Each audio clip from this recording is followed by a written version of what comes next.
بسم اللہ الرحمن الرحیم۔ اللہم صلی علی سیدنا مولانا محمد وبارک وسلم صلی علیہ۔ حضرت عثمان رضی اللہ تعالی عنہ کی شہادت سے قبل آپ کو خواب آیا جس کا تذکرہ آپ نے حضرت عبداللہ بن سلام رضی اللہ تعالی عنہ سے بھی کیا اور اپنی اہلیہ محترمہ حضرت نائلہ رضی اللہ تعالی عنہ سے بھی کیا۔ عبداللہ بن سلام رضی اللہ تعالیٰ عنہ کہتے ہیں کہ میں سیدنا عثمان رضی اللہ تعالیٰ عنہ کے پاس آیا، آپ کو سلام کیا۔ آپ نے فرمایا کہ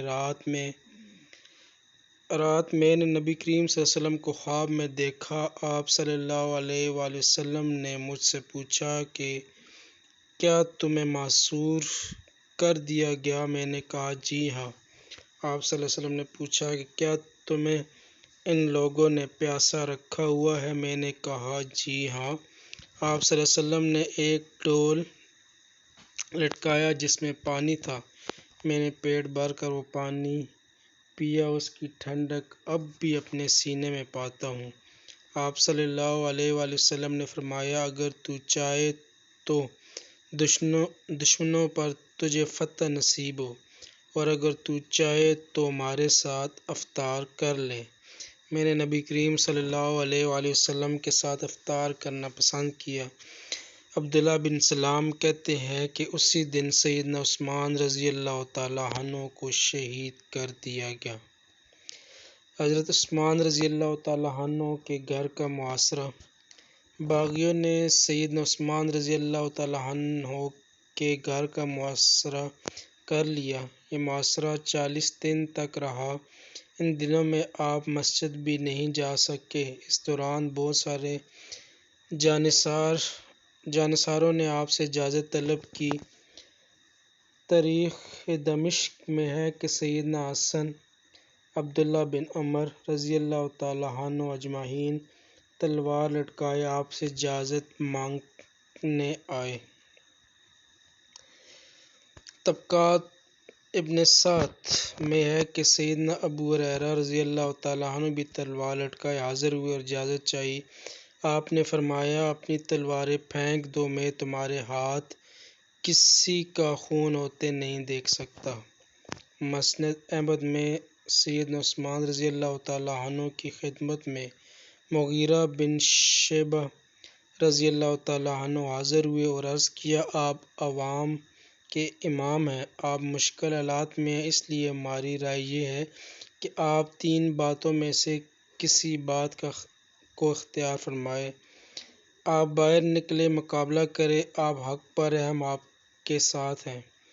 نمبر 2، آپ کے لیے پیچھے سے دروازہ کھول دیتے ہیں، آپ مکہ مکرمہ تشریف لے جائیں، وہاں کوئی شخص آپ کے خون سے اپنے ہاتھ رنگنے کی ہمت نہیں کر سکے گا۔ نمبر 3، آپ ملک شام امیر معاویہ رضی اللہ تعالی عنہ کے پاس چلے جائیں، وہاں آپ کو کوئی کچھ نہیں کہہ سکتا۔ آپ نے ان تینوں باتوں کے جواب میں فرمایا کہ یہ نہیں ہو سکتا کہ میں رسول اللہ صلی اللہ علیہ وسلم کا خلیفہ ہو کر امت کو خون ریزی میں جھونک دوں۔ مکہ مکرمہ بھی نہیں جا سکتا کیونکہ میں نے نبی کریم صلی اللہ علیہ وسلم سے خود سنا ہے کہ جو قریشی حرم مکہ میں خون بہائے یا خون بہانے کا سبب بنے تو اس پر آدھی دنیا کے باشندوں کا عذاب ہوگا۔ جہاں تک شام جانے کا تعلق ہے تو یہ اس لیے نہیں ہو سکتا کہ میں دارالہجرت اور نبی کریم صلی اللہ علیہ وسلم کا پڑوس نہیں چھوڑ سکتا۔ محاصرے کے دوران آپ کا کھانا وغیرہ بند کر دیا، باہر سے کوئی شخص اندر کوئی چیز نہیں بیچ سکتا تھا۔ حضرت علی رضی اللہ تعالی عنہ نے پانی پہنچانے کی کوشش کی لیکن دشمنوں نے مشکیزے میں تیر مارا اور سارا پانی ضائع ہو گیا۔ اسی طرح ام المومنین سیدنا ام حبیبہ نے بھی کوشش کی۔ حضرت صفیہ رضی اللہ تعالی عنہ بھی کوشش کی لیکن کامیاب نہ ہوئی۔ حسنین کریمین رضی اللہ تعالی عنہ کا حفاظتی دستہ۔ سیدنا عثمان رضی اللہ تعالی عنہ کی حفاظت کے لیے جناب سیدنا علی اور مرتضیٰ رضی اللہ تعالی عنہ نے اپنے دو صاحبزادے حسنین کریمین رضی اللہ تعالیٰ عنہ اجمعین کو مأمور فرمایا۔ حضرت طلحہ اور حضرت زبیر رضی اللہ تعالیٰ عنہ اجمعین کے بیٹے بھی پیرے پر تھے۔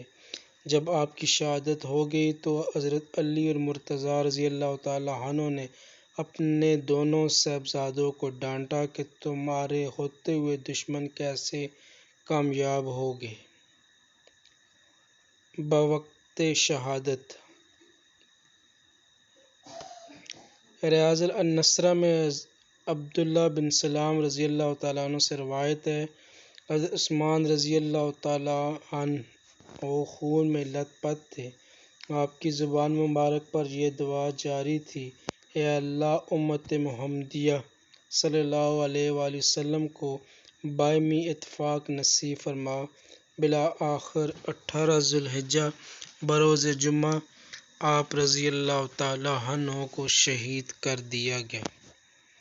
تکفین و تدفین آپ رضی اللہ تعالیٰ عنہ کے شہید ہونے کی اطلاع جب مدینہ طیبہ میں پھیلی تو جو جہاں تھا وہی ٹھہر گیا۔ کسی کو یقین نہیں آ رہا تھا کہ ظالم باغی اس حد تک جا سکتے ہیں۔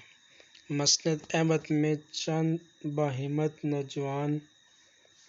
احمد میں ہے کہ چند باہمت نوجوان آئے اور انہوں نے آپ کا جنازہ پڑھا اور آپ کو شہادت والے خون آلودہ کپڑوں میں دفن کر دیا گیا۔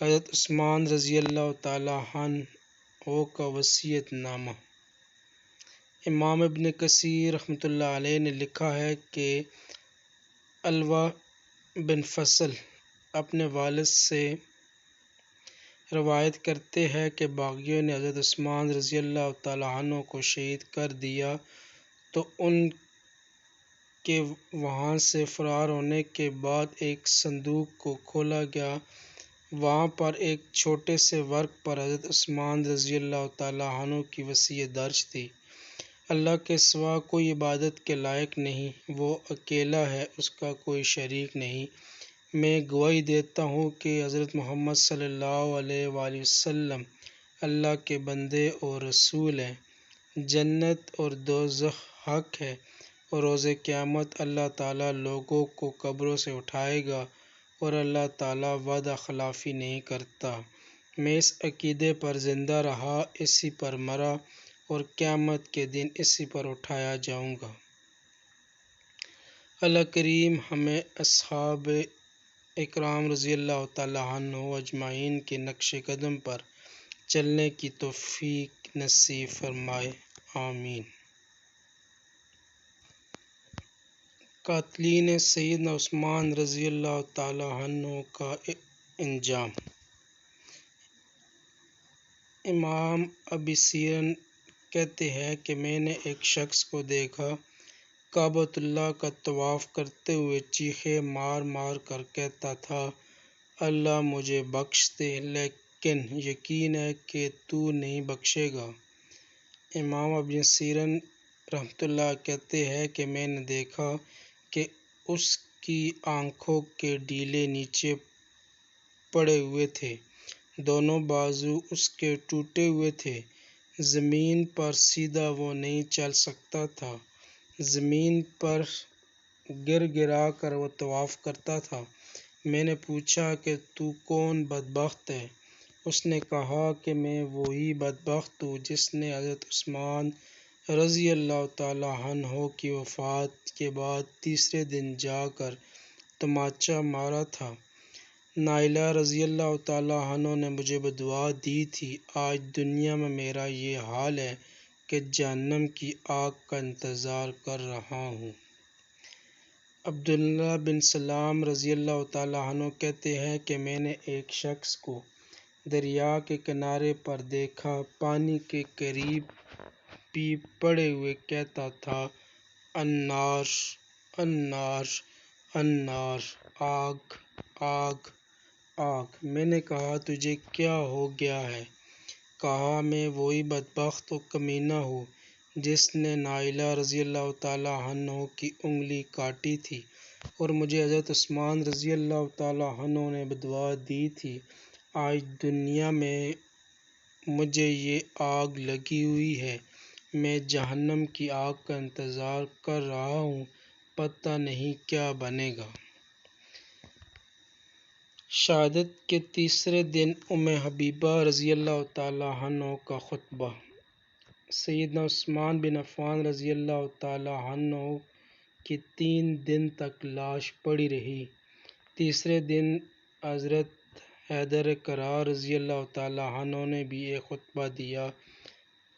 ان میں سب سے زیادہ عجیب بات سیدنا ام حبیبہ کی تھی، جو امیر المومنین فاتح شام و قبر سیدنا معاویہ بن سفیان رضی اللہ تعالی عنہ کی ہمشیرہ اور رحمت کائنات صلی اللہ علیہ وسلم کی اہلیہ تھی۔ وہ ام حبیبہ نکل کر باہر آ گئی، پردے کے ساتھ مسجد نبوی کے دروازے پر کھڑی ہو گئی، سیڑھیوں پر چڑھ کر کہا، ظالموں، ظلم کی کوئی حد ہوتی ہے؟ آج امیر المومنین کو شہید ہوئے 3 دن ہو گئے، اگر تم عثمان رضی اللہ تعالی عنہ کی میت نہیں اٹھانے دیتے، میں نے اپنے چہرے سے حجاب ہٹا دیا۔ محمد کی عزت اگر بے پردہ ہو کر باہر آ گئی، اللہ کا عذاب اگر تم پر نازل ہوا تو قیامت تک تمہیں بچانے والا کوئی نہیں ہوگا۔ ظالم پیچھے ہٹ گئے، صحابہ رضی اللہ تعالی عنہ آگے بڑھے۔ ان میں سے 17 یا 18 صحابہ رضی اللہ تعالی عنہ کے متعلق آتا ہے کہ رات کے سناٹے میں صرف وہی ایک بات تھی کہ امیر المومنین نے روکا ہوا تھا کہ مقابلہ نہیں کرنا۔ پیغمبر صلی اللہ علیہ وسلم نے کہا تھا، عثمان صبر کرنا، مقابلہ نہ کرنا۔ یہ صبر کی اتنی بڑی تلقین کیوں؟ اس لیے کہ اے اللہ مجھے شہادت کی موت دے، اور تاریخ میں ایسی شہادت کسی کی نہیں جیسی سیدنا عثمان رضی اللہ تعالی عنہ کی ہے۔ سیدنا عثمان بن عفان رضی اللہ تعالی عنہ کی لاش قبرستان کی طرف۔ حضرت سیدنا عثمان بن عفان رضی اللہ تعالی عنہ کی میت 3 دن 3 راتیں یا 2 دن 2 راتوں تک بغیر کفن کے پڑی رہی۔ جب اٹھائی گئی تو رات کا وقت تھا۔ سیدنا نائلہ رضی اللہ تعالی عنہ نے ہاتھوں میں چراغ اٹھا رکھا تھا اور صحابہ کرام میت کو اٹھا کر چل رہے تھے۔ علماء نے لکھا ہے کہ جنازے میں کل شرکاء کی تعداد 4 تھی۔ ان میں سے ایک صحابی نے جنازہ پڑھایا اور ان کے علاوہ 3 صحابہ تھے جنہوں نے آپ کی نماز جنازہ ادا کی۔ انہی کپڑوں کے ساتھ لے جایا گیا۔ عجیب کیفیت تھی۔ مدینہ کا کنواں خرید کر دیا تھا، مگر اس کنویں سے نہ ان کو پینے کے لیے پانی ملا، نہ غسل کرنے کے لیے پانی دیا گیا۔ جو شخص لوگوں کو کپڑے پہناتا تھا، انہیں خون آلودہ کپڑوں سے دفن کیا گیا۔ اس کے پہننے کے لیے علیحدہ نیا کفن ظالموں نے نہ ڈالنے دیا۔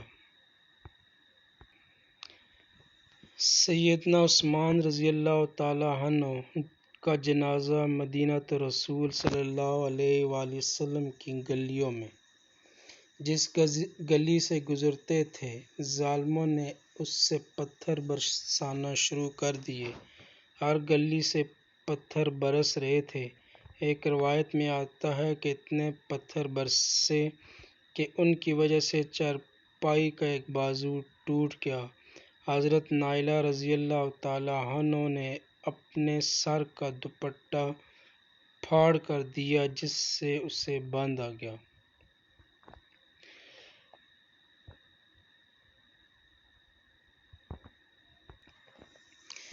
قاری حنیف مرحوم ملتانی نے ایک موقع پر سیدنا عثمان رضی اللہ تعالی عنہ کے موضوع پر تقریر کرتے ہوئے وجد میں آ کر کہا تھا کہ عثمان زندگی میں بھی رسول اللہ صلی اللہ علیہ وسلم سے وفا کر کے گزاری، موت کے بعد بھی آج یہ وفا ہے کہ مدینہ کی گلیوں میں آج تیری میت پھر رہی ہے۔ بقول کسی کے کہ عاشق کا جنازہ ہے ذرا جھوم کے نکلے، محبوب کی گلیوں میں ذرا گھوم کر نکلے۔